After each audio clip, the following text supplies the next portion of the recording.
大家好，欢迎来到一点一滴小厨房。今天我们来做南瓜浓汤。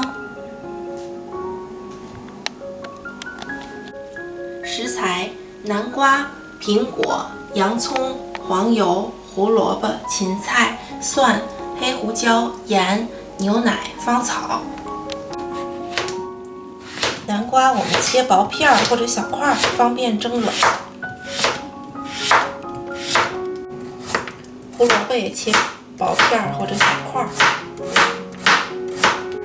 现在我们把南瓜、胡萝卜上火蒸至软烂。苹果去皮切小块，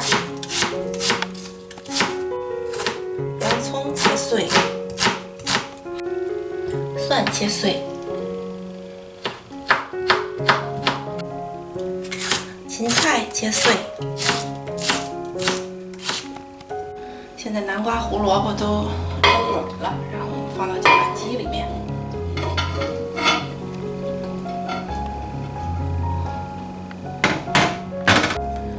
我把苹果也放进去，然后芹菜我留着。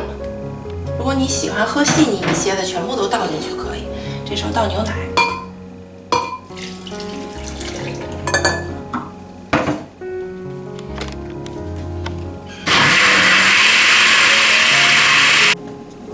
下入黄油，小火，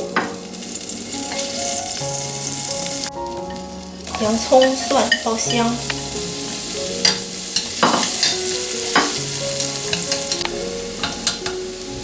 南瓜泥倒进去，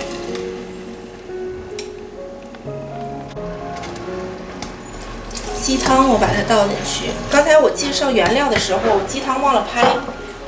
有鸡汤的话就加一些鸡汤，没有的话加水也 OK。芹菜、盐、黑胡椒，这个香料放上一点点，如果你不喜欢的话不加也没关系。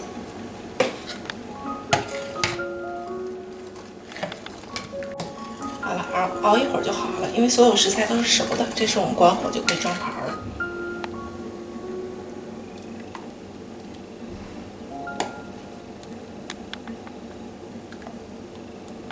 好了，上面撒上一点芹菜就可以了。